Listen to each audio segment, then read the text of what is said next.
और जयपुर से इस वक्त की बड़ी खबर मिल रही है। पंचायत चुनाव में बड़ा अपडेट, मतदान से पहले शुरू हुई बाड़ेबंदी। 6 जिलों के उम्मीदवारों की बाड़ेबंदी शुरू कर दी गई है। बीजेपी कांग्रेस दोनों ने इसमें अपनी ताकत झोंक दी। 4 सितंबर को काउंटिंग होगी। जिला परिषद, पंचायत समिति चुनाव, 6 जिलों के सैकड़ों उम्मीदवार। बाड़ेबंदी में सियासी पर्यटन है। प्रदेश में परवान चढ़ रहा है। भाजपा कांग्रेस दोनों ने अपनी ताकत झोंक के एक दूसरे के खेमे में अंदर खाने संपर्क की कोशिश की। परसों मतगणना होगी। पार्टियों के नेताओं की दिल की धड़कनें बढ़ी हुई।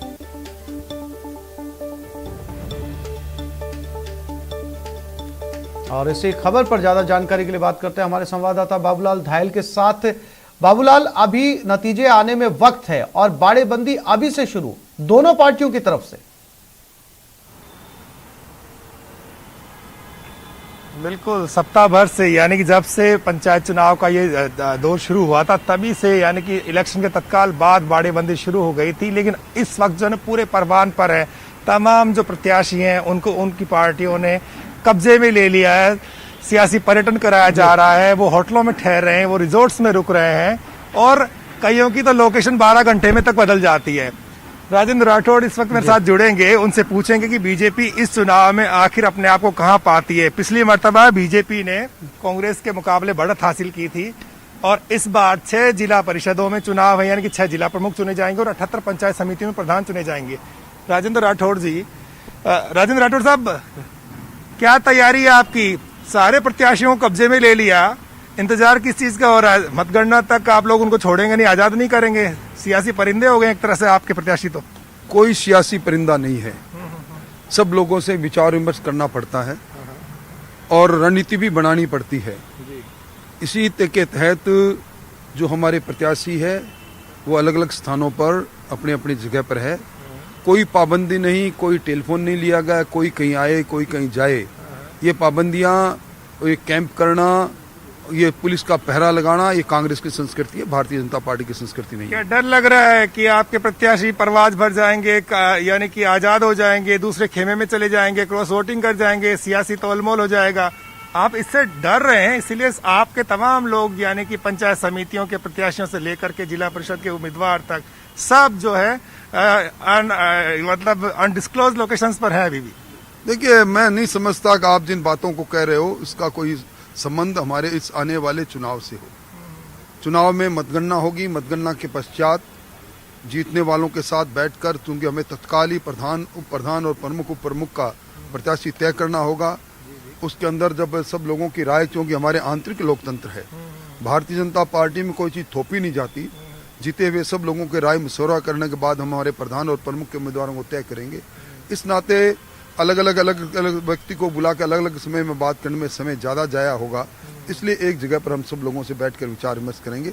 मूल रूप से जो जहां बैठे हैं वो इसीलिए बैठे हैं कि वो हमारा इंतजार करेंगे, हम उनसे बात करेंगे और उनकी राय मशवरों से भी आगे का कदम उठाएंगे। सूबे में कांग्रेस की सरकार, एक डर तो है आप लोगों में कि सरकार जो है वो डराएगी। सरकार जो है ना की जो पार्टी होती है कांग्रेस पार्टी, उसको एक फायदा तो मिलता ही है क्योंकि जनता कड़ी से कड़ी जोड़ने की कोशिश करती है। देखिए, कड़ी से कड़ी पहले दिन ही टूट गई जब कांग्रेस के 2 खेमे बनकर अलग अलग 5 सितारा होटल में संगीन के पैरों के पीछे चले गए। कांग्रेस का अंतर्कलह, ये कांग्रेस को कहीं एकजुटता दिखती नहीं।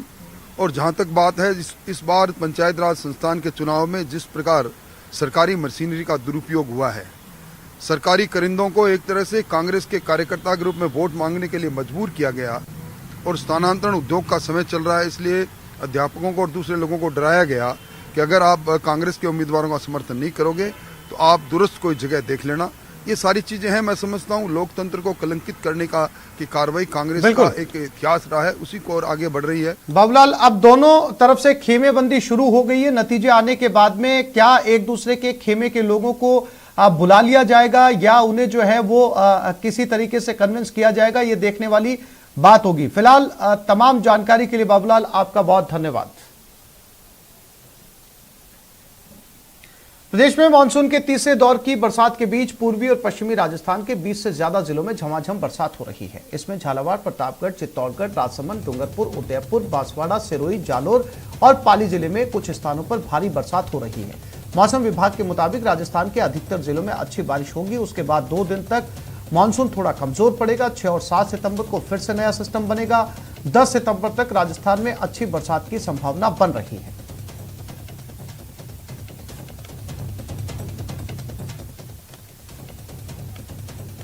चूरू के रतनगढ़ में बादल जमकर बरसे। बरसात का आलम ऐसा रहा कि पूरा चूरू पानी पानी हो गया। यहां 83 mm बारिश दर्ज की गई, जिसकी वजह से कई सरकारी दफ्तरों में पानी भर गया। सड़कों और गलियों में सैलाब सा नजर आया, जबकि सीतसर में मकान पर आकाशीय बिजली गिर गई, जिससे मकान धराशायी हो गया। राहत की बात यह रही कि इसमें कोई जनहानि नहीं हुई। हालांकि बरसात के चलते उतरादा बाजार स्थित हनुमान बालिका स्कूल की छात्राएं भी स्कूल में कैद होकर रह गई।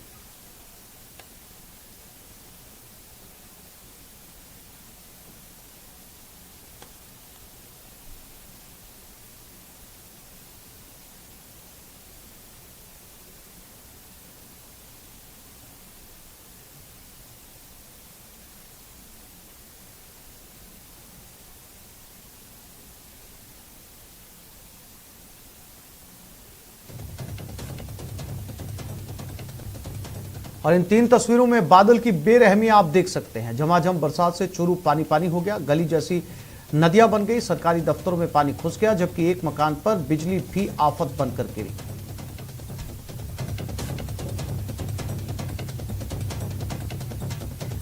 जयपुर ग्रामीण के कई इलाकों में दूसरे दिन भी मौसम का बदला हुआ मिजाज देखने को मिला। बुधवार को सुबह से आसमान में बादल छाए हुए थे। अचानक तेज हवाओं के साथ बरसात हुई, जिसमें गर्मी और उमस से ग्रामीणों को निजात मिली। वहीं दूसरी ओर 1 घंटे की झमाझम बरसात ने शहर के ड्रेनेज सिस्टम की पोल खोल दी। बारिश का पानी सड़कों पर बह निकला।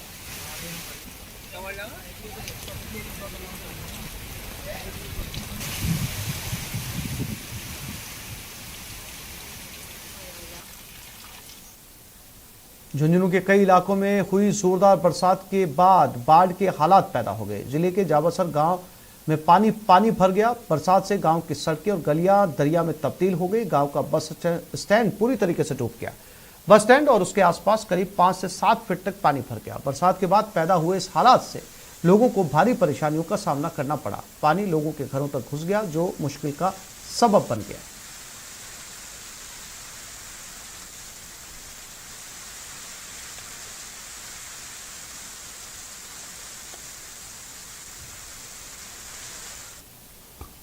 सीकर में लगातार दूसरे दिन भी बरसात का दौर जारी रहा। सीकर जिले में झमाझम बारिश हुई, वहीं कई निचले इलाकों में पानी भर गया। एक दिन पहले भी कई इलाकों में अच्छी बरसात हुई।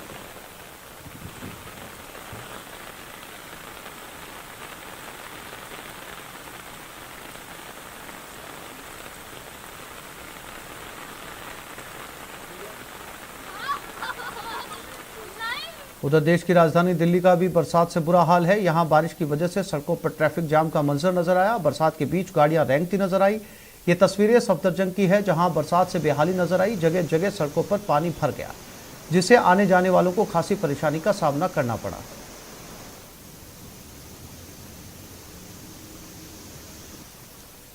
और ये तस्वीरें दिल्ली के पालम इलाके की हैं, जहां पर थोड़ी देर की बरसात से अंडरपास में पानी भर गया, जिसकी वजह से यहां से गुजरने वाले वाहन चालक खासे परेशान नजर आए।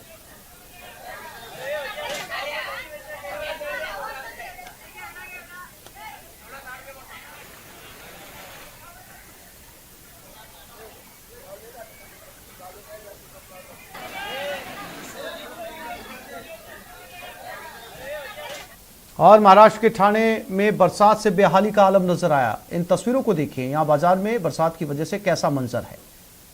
कमर तक पानी भरा हुआ है, लेकिन बाजार फिर भी लगा हुआ है। सड़कें सरोवर से बन गई हैं और इसी सरोवर से पार पाने में लगे हैं लोग।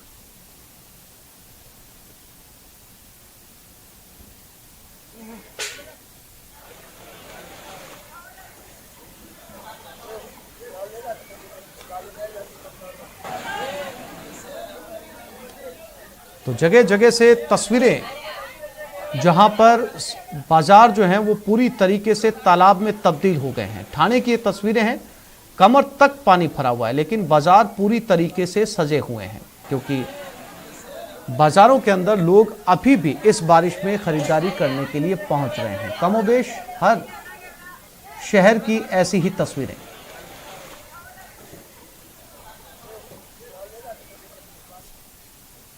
और पानी बचाने की परंपरा में आज बात करेंगे पश्चिमी राजस्थान में इस्तेमाल में लाई जाने वाली प्राचीन जल संरक्षण प्रणाली खड़ीन की। करीब 14वीं शताब्दी में इसे विकसित करने की शुरुआत हुई। माना जाता है कि खड़ीन सिंचाई प्रणाली जैसलमेर के पालीवाल ब्राह्मणों की देन है। देखिए खड़ीन प्रणाली पर श्रीकांत व्यास की खास रिपोर्ट।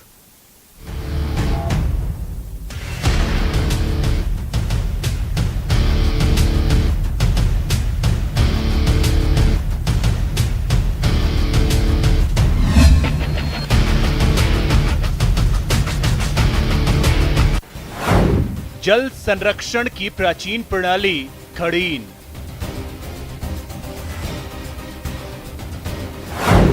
पश्चिम राजस्थान की जीवन रेखा है खड़ीन।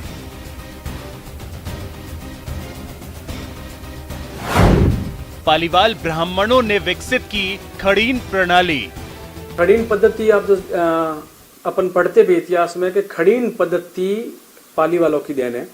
वाटरमैन मैग्सेसे पुरस्कार विजेता है राजेंद्र सिंह जी, उन्होंने और अनुपम मिश्र जो साहित्यकार हुए हैं बड़े, उन्होंने भी काफी पुस्तकें लिखी खड़ीनों पर। उन्होंने कहा है यदि खड़ीन पद्धति को समझना है तो आपको जैसलमेर जाना चाहिए और पालीवालों के बनाए हुए खड़ीनों को आपको देखना चाहिए। वर्षा जल को रोककर उससे खेती की जाती है। कहा जाता है कि पाली से माइग्रेट होकर जैसलमेर आए पालीवाल ब्राह्मण समाज द्वारा इन पद्धतियों का विकास किया गया था। जल संरक्षण की मुहिम में कहीं ना कहीं न्यूज जुड़ चुका है और आपसे अपील करता है आप इसमें जुड़े। ये खड़ीन पद्धति कहीं ना कहीं विलुप्त होने की कगार पर है, लेकिन पालीवालों द्वारा बनाई गई ये खड़ीन कहीं ना कहीं किसानों के लिए वरदान भी साबित हुई। पश्चिमी राजस्थान के पारंपरिक जल प्रबंधों की गुणगाथा तब तक पूरी नहीं होगी जब तक हम खड़ीनों की चर्चा न कर लें। ये बहुत पुरानी और वैज्ञानिक व्यवस्था है। 14वीं सदी में जैसलमेर के पालीवाल ब्राह्मणों ने खड़ीन प्रणाली विकसित की थी। दरबार उन्हें जमीन देते थे और खड़ीनें विकसित करने को कहते थे। पालीवालों ने पूरे जैसलमेर में खड़ीनों का जाल बिछा दिया। आज भी करीब 500 छोटी बड़ी खड़ीनें यहाँ मौजूद हैं, जिनसे करीब 12,000 हेक्टेयर जमीन सिंचित होती हैं। इस प्रकार से वर्षाती जल को संजोने का, सुरक्षित रखने का एक प्रयास किया, यानी वर्षात की प्रत्येक बूंद को वो रजत बूंद समझते थे, चांदी की बूंद के समान, और उन्होंने इन रजत बूंदों को खड़ीनों में संजोकर सोने की चिड़िया बने। वो मैं आपको दावे के साथ कहता हूँ, जैसे पालीवाल समृद्धि के मुकाम पर पहुंचे तो आज भी जहां किसान अपने खेतों में खड़ीन बनाकर पानी को रोकता है और उससे फसल लेता है तो वो समृद्ध और संपन्न हो सकता है। आइए आपको बताते हैं कि क्या है खड़ीन प्रणाली और कैसे ये प्रणाली जैसलमेर समेत कई शुष्क इलाकों की जीवन रेखा बनी हुई है। बरसाती पानी को जमीन में रोकने की प्रणाली है खड़ीन। जैसलमेर के शुष्क इलाके में विकसित हुई खड़ीन। खड़ीन सिंचाई से प्रतिकूल मौसम में भी खेती संभव। खड़ीन वो जगह है जो एकदम कई किलोमीटरों में समतल हो, उपजाऊ मिट्टी वाली हो और वहाँ ज़्यादा से ज़्यादा फसल ली जा सके। और फिर खड़ीन में जो पानी इकट्ठा होता था वो करीब 2-4 महीने, यहाँ तक कि 6-6 महीने तक इकट्ठा रहता, फिर वो धीरे धीरे सूख जाता और फिर उस पानी में जो नमी रहती थी, उस नमी के पानी जो नमी से है वो फसलें लेते थे। आज से लगभग 700 साल पहले शहर पाली से यहाँ पर पालीवाल आकर जैसलमेर जिला का बसा है। यहाँ पर पानी की आवक देखकर उन्होंने खड़ीन पद्धति चालू कर। खड़ीन मिट्टी का एक बड़ा बांध होता है। किसी ढलान वाली जमीन के नीचे बनाया जाता है खड़ीन। ढलान वाली जमीन पर गिरने वाले पानी को रोका जाता है। इसकी ऊंचाई 1.5 मीटर से 3.5 मीटर तक हो सकती है। खड़ीन बरसाती पानी के साथ ही मिट्टी के बहाव को भी रोकता है। अगोर और मिट्टी के हिसाब से खड़ीन का आकार तय होता है। खड़ीन पद्धति में पहाड़ी का जो ढलान का क्षेत्र होता था उसके पानी को रोकते, जहाँ बरसात की ऑफ सीजन में या बरसात के दिनों जहाँ कभी भी पशु चरते थे, उनका गोबर है, खाद है, उनका जो मलमूत्र है, वो जब सूख जाता और पानी बरसात के पानी के साथ उन एरिया में आता तो समान क्षेत्र में पानी के साथ पूरे एरिया में फैल जाता और कई किलोमीटरों में वो स्वतः ही जैविक खाद उस मिट्टी में समा जाती। यह प्रणाली किसानों के लिए वरदान साबित हुई। मुश्किल इलाकों में कम खर्च पर फसल का भरोसा है खड़ीन। खड़ीन की खेती में न तो बहुत जुताई गुड़ाई की जरूरत होती है, न रासायनिक खाद और कीटनाशकों की। जैसलमेर के गांव भूमि में ये खड़ीन है और जब ये 14वीं शताब्दी में, उससे पहले जब जैसलमेर में अकाल पड़ते थे तब यहाँ पे पानी का कोई संरक्षण नहीं था। जब पालीवाल 14वीं शताब्दी में यहाँ पे आए तब उन्होंने इस खड़ीन पद्धति का आविष्कार किया। उसके बाद में जो है इन्होंने पानी को डोरे बना के रोका कहा जाता है कि पालीवाल ब्राह्मण समाज ने जल संरक्षण की मुहिम में ऐसे कई उदाहरण पेश किए हैं। उन्हीं के द्वारा तालाब और दरिया जहाँ उनके 84 गांव थे वहाँ इस तरह की जो है वो मुहिमें छेड़ी गई है। साथ ही साथ अगर बात करें तो एक कहावत भी कही जाती है कि कितना बेताब था वो व्यक्ति जिसने एक बूंद प्यास मिटाने के लिए खड़ी बना डाले। श्रीकांत व्यास, न्यूज़ 18, जैसलमेर। राजधानी जयपुर का झालाना लेपर्ड रिजर्व आजकल कुछ अलग अंदाज में नजर आने लगा है। झालाना के जंगल गगास के मैदान विकसित करने से यहाँ के पैंथर का शर्मीला मिजाज काफी हद तक बदल चुका है। अफ्रीका के मैदानों की तरह जयपुर में भी पैंथर्स को आराम से घूमते हुए देखा जाने लगा है। वन विभाग यहाँ 6 किस्म की घास उगाई है ताकि शाकाहारी वन्य जीवों के लिए बेहतर आवास और भोजन तैयार मिल सके, जैसे वो शहरी आबादी का रुख भी ना करे। पैंथर की साइटिंग में इजाफा होने से यहाँ का पर्यटन बढ़ने की संभावना जताई जा रही है। हमने जो डेवलप करी है वो पूरा हमारा प्लेन एरिया था। हमने करीब 50 हेक्टेयर से अधिक तो हम डेवलप कर चुके हैं और 20 हेक्टेयर इस वर्ष जो हम डेवलप कर रहे हैं, टोटल 70 से 80 हेक्टेयर हमारे पास ग्रासलैंड हो जाएगी। तो ग्रास जो हमने विकसित करी है ये सारा जो है प्लेन एरिया है। ये एक मैं आपको बता सकता हूँ जयपुर के लिए, और सबसे खुशी की बात ये थी कि झालाना प्रोजेक्ट लेपर्ड का पायलट प्रोजेक्ट के रूप में बनाया गया। और आज झालाना पट की हम बात करें तो झालाना एक सक्सेसफुल प्रोजेक्ट है। झालाना में आप देखिए लेपर्ड सर्वाइव कर रहा है या दूसरे एनिमल सर्वाइव कर रहे हैं। तो इस बुलेटिन में फिलहाल इतना ही। नमस्कार।